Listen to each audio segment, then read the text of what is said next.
मचवले तबाही इज्जत के भौजी दिहलू डुबाई। अच्छा सब पता चल जाएगा। हाँ हाँ हाँ घरवा में बारू मचवले तबाही इज्जत के भौजी दिहलू डुबाई।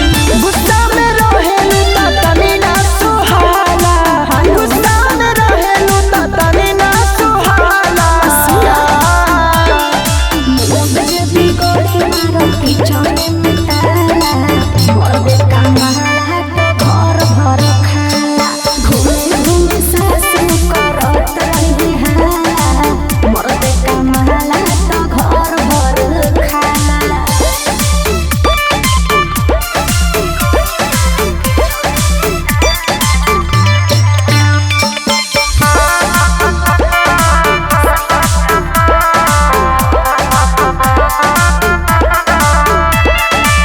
जहिया से आइलू न घर में सुकून छा, तोहरा में औरत के कोना गुण बा। लिखा बोलत का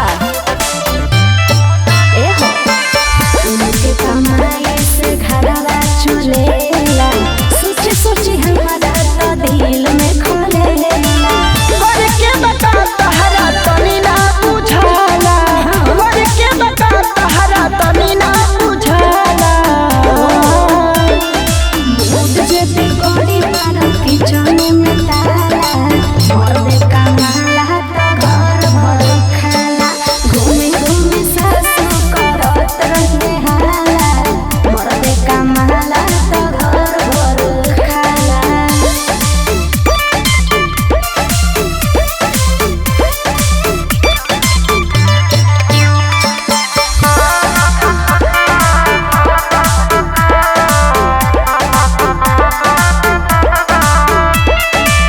जानता नहीं झूठो के करेलू न खरा, मन में बका तहरा करे के बा खरा। हमारी औरत हम कुछ करी